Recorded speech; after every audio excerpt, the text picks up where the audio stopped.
Scott, both you and I were working more or less on the same part of the world, Southern Hmm. Africa, and how South Africa ended up transitioning to a new stage, not Hmm. solving its problems, because that almost never happens, but just moving to a new phase was almost entirely the result of a leadership dynamics. Hmm. Would you agree? Absolutely. Yes. You're touching on one of my heroes, Nelson Mandela. Uh, Yes. what a personally rewarding and enriching time it was to study and follow Mandela. I'm going to sidetrack for just a Yeah. second, tell the Carmen story. Um, I remember when I joined the agency, we weren't far removed from IBM in the white shirts, ties, how you behave and how you acted. And all of a sudden, we had this new manager come into our organization who was not IBM, had a very different perspective, a different persona. One of those areas that stood out to me was specifically on the African National Congress. As you recall, there was a lot of controversy in the US at that time on where does the ANC stand? Are they communists? Are they not communists? Da da da da.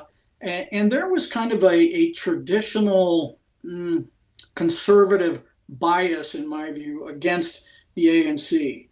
And Carmen, you were the first person I met who espoused a different analytic line on the African National Congress. And as a junior analyst, a new analyst, that was revelatory. It was like, hey, it's not only okay, it's a good thing to take a different perspective, be able to defend it, articulate it, but it set such a wonderful analytic um, example for me that I've kind of hung on to that over the years. So thank you for that, Well, and thank you for saying that, for telling that story. I appreciate it. I know one of the things, since you opened the door to Carmen stories, it will now never close. No.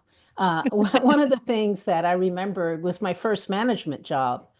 And I spent the first 2 weeks in this job trying to act like probably what I thought an IBM manager should act.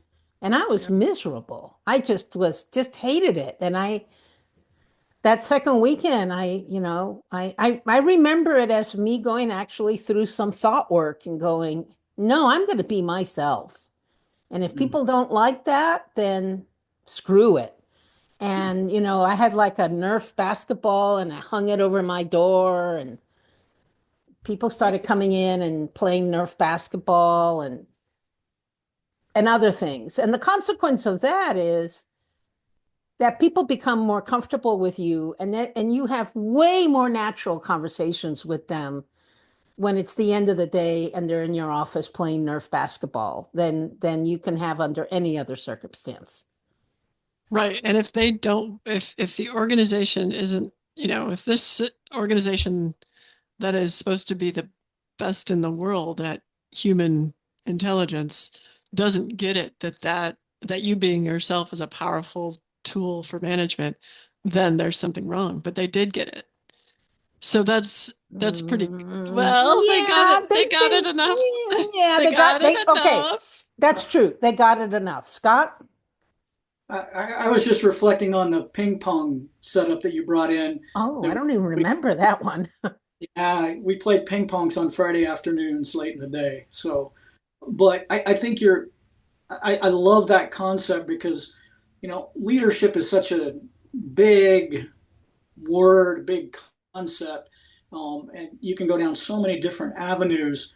But for me, it comes down to connecting with people and how we connect, how we inspire uh, others and help them be their natural selves. And it was clear. Another lesson I took from you was you were yourself.